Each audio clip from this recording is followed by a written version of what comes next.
I can fill my entire car in 15 minutes. Fill it up to 230 miles. How much does that cost? About $15.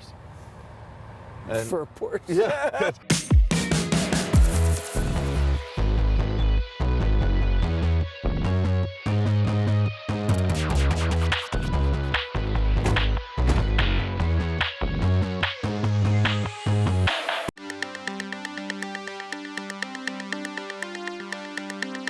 Our employees, I'm paying for their gas.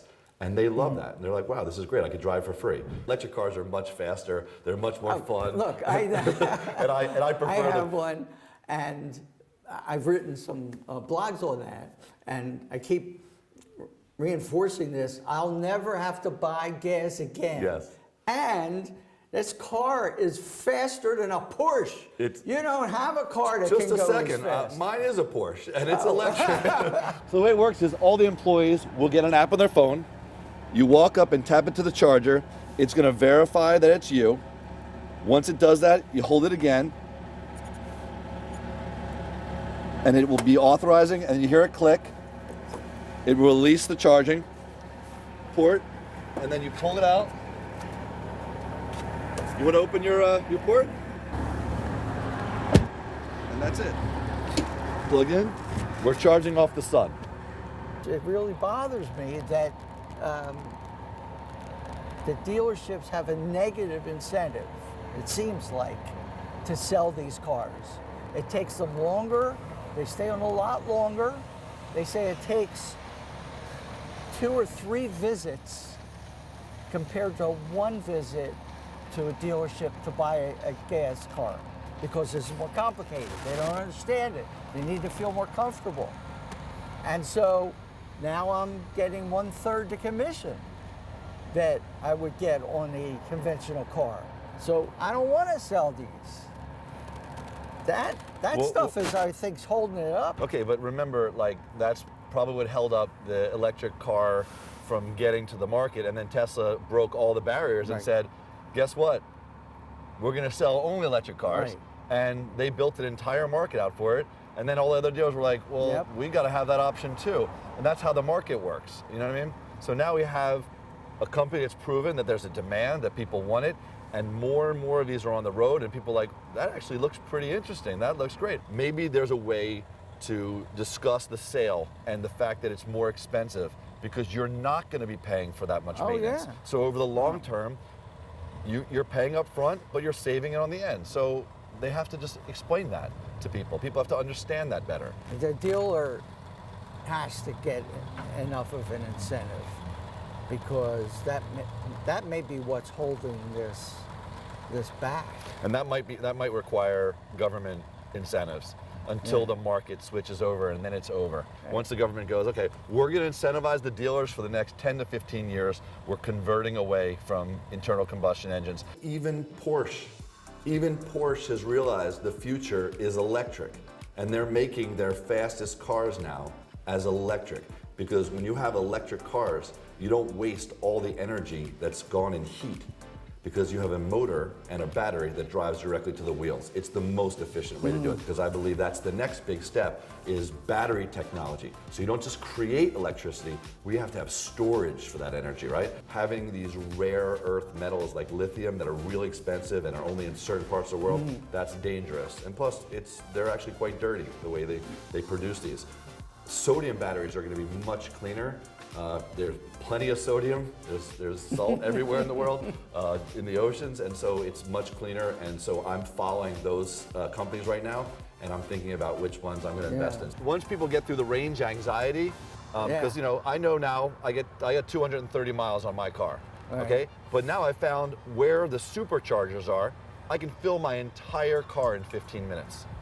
Fill it up to 230 miles. How much does that cost? About $15. And for a Porsche? Yeah. What would that cost you? Oh, it would be $50, $60 at least, And then you'd have to use premium gasoline, And then that when you're sitting at a red light, you're just pumping carbon dioxide into the atmosphere over and over again, and you're not even moving. Like, I get to a red light, I don't care. I don't care. It's not drawing anything on my battery. It's just sitting there. Or I'm waiting in the parking lot to leave the Wells Fargo Center. and we're backed up. And you're in waiting traffic. and waiting and waiting, and all Okay. those fumes are just nothing.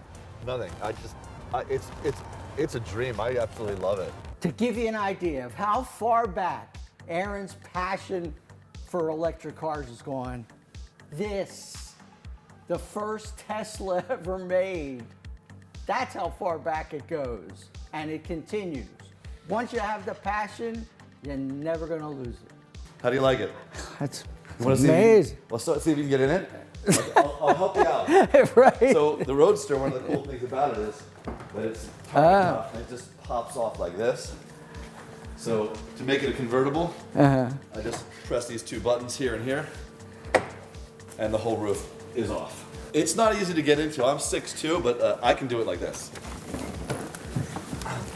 But get ready to go all the way down the floor. And there you go. grief. We're in the first Tesla ever made. This is one time his advantage to be short. And here's the entire car. So there is over battery. 6,800 batteries in there. This is a computer that runs it. There's a big motor about the size of a watermelon underneath that. It's directly connected to the two back wheels, and that's the entire car. So Glenn, the first electric car, how do you charge it?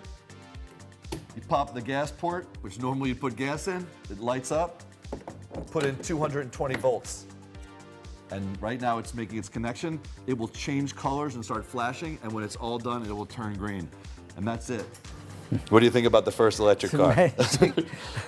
and not just electric car, I mean, it looks like it's the most amazing sports car, and it's all carbon fiber. Look, it took the success of Tesla to give everybody else the belief that this could actually be done.